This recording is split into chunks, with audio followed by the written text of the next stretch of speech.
சில்லாஜிசம் topic பார்க்க போறாங்க. சில்லாஜிசம்ல only வச்சிருக்கிற ஒரு கொஸ்டின் நம்ம இது வரைக்கும் பார்க்கவே இல்ல. இதுல பார்த்துடலாம். ஒன்லி அப்படிங்கிறது ரொம்ப சிம்பிள் தான். இங்கிலீஷ் வச்சு நான் மூவ் பண்றேன். நல்லா கவனிங்க. ஒன்லி எக்ஸ் இஸ் ஒய் அப்படின்னா ஆல் ஒய் இஸ் எக்ஸ் அப்படிங்கிறத நம்ம எடுத்துக்கணும். இதை வந்து எப்படி எடுத்துக்கணுங்க?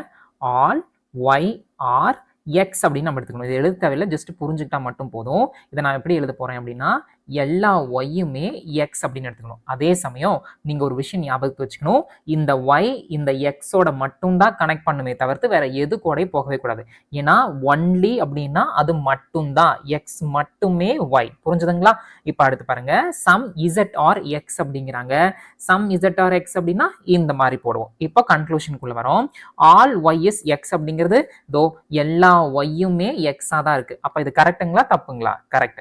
அடுத்து பாருங்க, some Z are Y is a பாசிபிலிட்டின்னு கேட்குறாங்க. இந்த இடத்துக்கு நான் உங்களுக்கு ஒரு விஷயம் முன்னாடி சொல்லி கொடுத்துருந்துருப்பேன். ஒய்க்கும் இசட்டுக்கும் எந்த கனெக்ஷனும் இல்லை, நம்மளுக்கு ரிலேஷன்ஷிப் தெரியாது.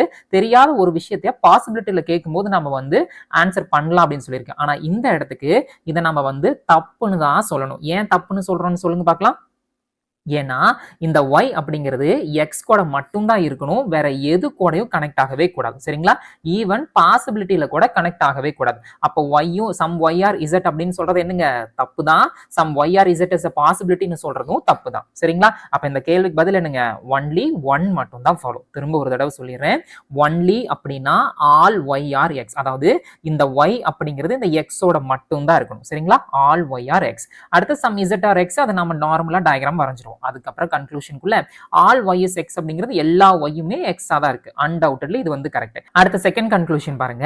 செகண்ட் கன்க்ளூஷன் வந்து நான் ரெண்டா பிரிக்கிறேன். சம் இசட் ஆர் ஒய், அதுக்கப்புறம் அந்த பாசிபிலிட்டி அப்புறம் சேர்த்துப்போம். இப்போ இந்த சம் இசட் ஆர் ஒய் வருங்களா வராதா? வரவே வராது. ஏன் அப்படின்னா இந்த எக்ஸ் அப்படிங்கிறது, அதாவது இந்த ஒய் அப்படிங்கிறது எக்ஸ் கூட மட்டும்தான் இருக்கும், வேற எது கூட போகக்கூடாது. அப்ப சம் இசட் ஆர் ஒய் வந்து தப்பு. இப்ப அடுத்தது வந்துட்டு some Z are Y is a possibility அப்படின்னு கேட்கறாங்க. இப்ப பாருங்க, இசட்டுக்கும் ஒய்க்கும் நம்மளுக்கு ரிலேஷன்ஷிப் தெரியாது. முன்னாடி நார்மலா இந்த ஒன்லி இல்லாத போது நம்ம என்ன பண்ணியிருப்போம்னா தெரியாத ஒரு விஷயத்த பாசிபிலிட்டியில சரின்னு போடுவோம். ஆனா இந்த இடத்துக்கு போடவே கூடாது. ஏன் அப்படின்னா இந்த ஒய் அப்படிங்கிறது எக்ஸ் கூட மட்டும்தான் போகணும், ஈவன் பாசிபிலிட்டியில கூட இசட்டோட கனெக்ட் ஆகவே கூடாது. அப்ப some Z are Y is a பாசிபிலிட்டினாலும் அது வந்து தப்பு தான். சரிங்களா? சோ எந்த இடத்துக்கெல்லாம் வந்து நீங்க ஒன்லி பாக்குறீங்களோ அந்த விஷயம் அது கூட மட்டும்தான் கனெக்ட் ஆகணும், பாசிபிலிட்டியோ வேற எது கூடயுமே வரக்கூடாது அப்படிங்கிற ஒரு புரிதல் உங்களுக்கு இருந்துருச்சுன்னா போதும், ஈஸியா நீங்க வந்து இந்த கொஸ்டினை சால்வ் பண்ணிடலாம். சரிங்களா? இப்ப இந்த கேள்வி உங்களுக்கு தெளிவா புரிஞ்சிருக்கும்னு நம்புறேன்.